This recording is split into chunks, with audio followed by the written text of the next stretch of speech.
দেখো বন্ধুরা, আজকে বানাচ্ছি পালং শাকের ঘন্ট। তো তোমাদের দেখাবো কিরকম করে আমি বানাই পালং শাকের ঘন্ট। আগে থেকে পালং শাক আর মূলোটাকে সেদ্ধ করে রেখেছিলাম, ঝিরিঝিরি করে মূলো কেটে অল্প একটুখানি হলুদ দিয়ে। তো এটাকে ভালো করে একটুখানি চটকে মেখে নিতে হবে। বড়িও ভেজে রেখেছিলাম, ওটাকে এখন করে বড়ি ভাজাগুলো দিয়ে দিতে হবে এর মধ্যে। সেটা দিয়েও ভালো করে চটকা ভাজা বড়িটাকে ভালো করে যাতে মাখা হয় ব্যাপারটা সেটা এখানে মেখে নিচ্ছি ভালো করে। যতটা পালং শাকের ঘন্ট আমি মাঝে মাঝে বানিয়ে থাকি, বেশি মিহি হবে। তোমরা একবার ট্রাই করে দেখো, আশা করি ভালো লাগবে। এবার এর মধ্যে দিয়ে দেবো আগে থেকে ভেজে রাখা আলু, ভালো করে এটাকে মেখে নিই লম্বা লম্বা করে আলু। এরপরে কলা ভাজাটাকে আমি এর মধ্যে ভালো করে আবার মেখে নেব। আলু আর কাঁচকলা ভাজাগুলো ততটা পরিমাণে এর মধ্যে তোমরা দিয়ে দেবো, চেষ্টা করো। আমি আগে থেকে সব ভেজে রেখেছিলাম আলু আর কাঁচকলা ভাজা, সেটাকে দিয়ে আরও একবার এটাকে ভালো করে মেখে নিতে হবে। ভালো করে আমি চটকে মেখে নিলাম। ও হ্যাঁ, আগে যখন আমি সেদ্ধ করেছিলাম পালং শাক আর মূলোটাকে, তখন ওর মধ্যে একটু নুন দিয়েছিলাম। যতটা মিহি করে মাখা যায় তত তাড়াতাড়ি এই দেখো ব্যাপারটা হয়ে যাবে, তত তাড়াতাড়ি ভাজা ভালো হবে। ভালো করে এর মধ্যে দিয়ে আবার আমি ভালো করে চটকে নেব।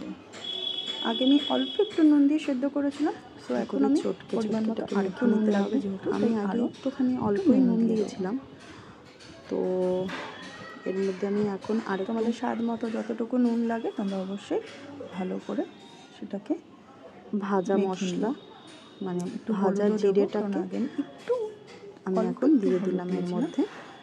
এখন আর একটু হলুদ দিয়ে দেবো। এবার এর মধ্যে একটু পরিমাণ মতো ভালো করে নুন দিয়ে দেবো, কারণ আমি আগে অল্প নুন দিয়েছিলাম, আর একটু নুন লাগবে। পরিমাণ মতো নুনটা আমি দিয়ে দেবো। আমাদের যেরকম পরিমাণ লাগে সেরকম অনুযায়ী নুন দিয়ে দেবে। বাইন্ডিংটা যাতে প্রপার হয় সেই জন্য এর মধ্যে আমি একটু হলুদও দেবো, কারণ আগে অল্প হলুদ দিয়েছিলাম, তো এখন আরেকটু হলুদ দেবো আমি। এর মধ্যে একটু আটা অ্যাড করবো যাতে বাইন্ডিংটা প্রপার হয়। খুবই সামান্য আটা দেবো, কারণ বেশি আটা দিলে একটু ক্যাতক্যাতে হয়ে যাবে ব্যাপারটা, যাতে না হয় খুব সামান্য দিলে বাইন্ডিং ভালো করে যতটুকু দরকার ভালো করে মেখে নিই ব্যাপারটা।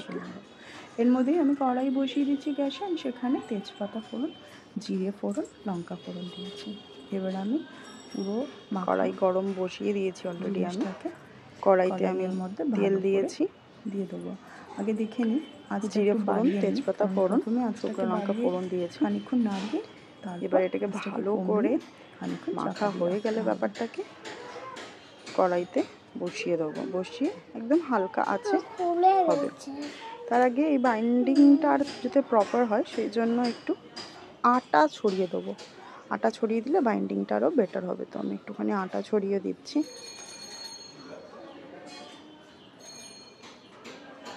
বেশি দিও না আটা, কারণ বেশি দিলে একটু ক্যাতক্যাতে হয়ে যাবে ব্যাপারটা। বেশি জাস্ট বাইন্ডিং যতটুকু প্রয়োজন দিয়ে দিই ততটুকু দেবে স্বাদ মতো। খুব ভালো করে খানিকক্ষণ তেলের মধ্যে সাঁতলিয়ে নেবো, মানে ভালো করে নাড়িয়ে নেবো।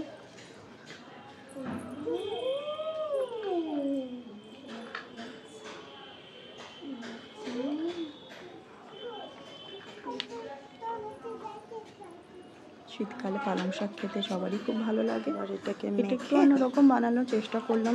আমাদের বাড়িতে তো মাঝে মাঝেই হয়, কড়াই নিজেদের বাড়িতেও ট্রাই করে দেখো, আশা করি তোমাদের নিশ্চয়ই খুব ভালো লাগবে। বাড়িয়ে নিই, প্রথমে একটু আঁচটা বাড়িয়ে ভালো করে, তারপরে কমিয়ে নামিয়ে ঢাকা দিয়ে দিয়ে খানিকক্ষণ রাখলে আমাদের এই রেসিপিটা আমি আমার মায়ের থেকে শিখেছি। পালং শাকের ঘন্ট রেডি হয়ে যায়। সো তোমরাও বাড়িতে একটু বানিয়ে দেখো এরকম হয়। কিছুই না, এর মধ্যে একটু ঘি ছড়িয়ে নামিয়ে দিলেই আমাদের রেসিপি রেডি, পালং শাকের ঘন্ট।